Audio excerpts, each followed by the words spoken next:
attention as the Canadian High Commission has now called on the Indian government to ensure safety and security of their diplomats and their staff members after receiving threats on social media platforms.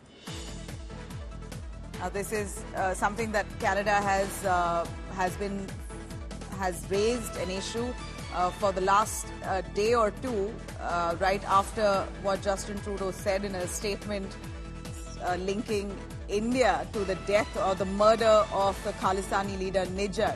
Soon after that, Canadian officials claim that their diplomats and their staff members within the Canadian High Commission have been receiving threats on social media platforms, and Canada's High Commission has now called on Indian officials to ensure security to their staff members here in India.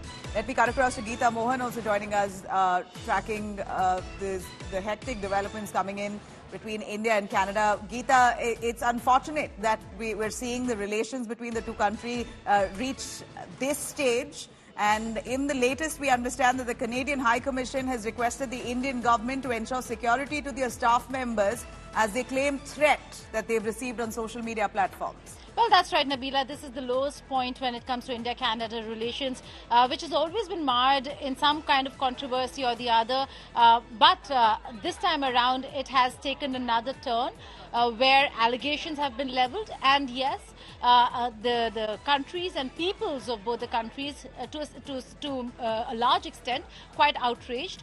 But there have been threats on social media, and is the reason why now the Canadian High Commission has approached the Indian government to ensure that safety and security of the diplomats and the staff of the Canadian High Commission is looked into. So a lot of caution that the Canadian High Commission officials would be exercising. There is an internal advisory, so to say, for the staff and the diplomats to exercise caution, to be careful, so on and so forth. But the fact that there have been open threats on social media against Canadian officials here in New Delhi is the reason why the Canadian High Commission has approached the Indian government, Nabila, to seek security and safety of diplomats and staff, whether they're Canadian or Indian. Right. Geeta, of course, there's still a lot of confusion, though, on whether India has stopped visa services for Canadians. Initially, the BLS, the agent that provides visa services, put up a notice saying due to operational reasons we suspended it. An hour later, after we flashed those reports, now that notice has been pulled down, but still no clarity or no official word coming in from either side. Well, yes, there was no official announcement that was made by the Indian administration on suspension of visas. So all we can say is this, that BLS, the service provider, the visa service provider for Indian administration, to provide visas to Canadian nationals who want to travel to India, suspended their services, and then briefly they resumed. We do not know whether the visa services were resumed, but the suspension notice ban was removed. And then a while later, we saw the suspension notice come back on the website.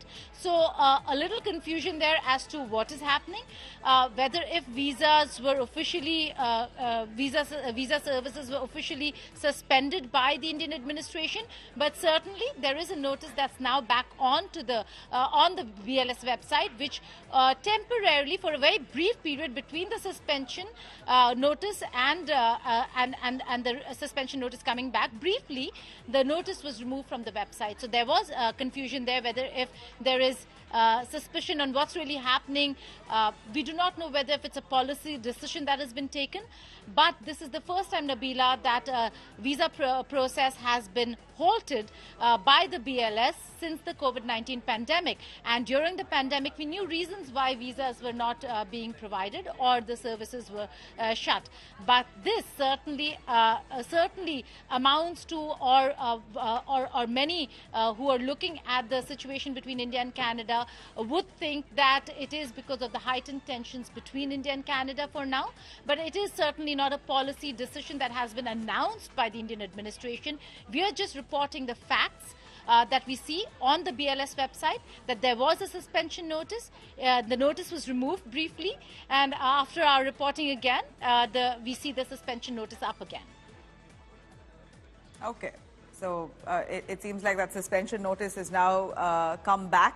So, but yet no official word. Geeta, we're going to continue tracking those developments. Geeta will bring us a lot more information. This is, of course, a huge development coming in. Geeta, thank you very much for now.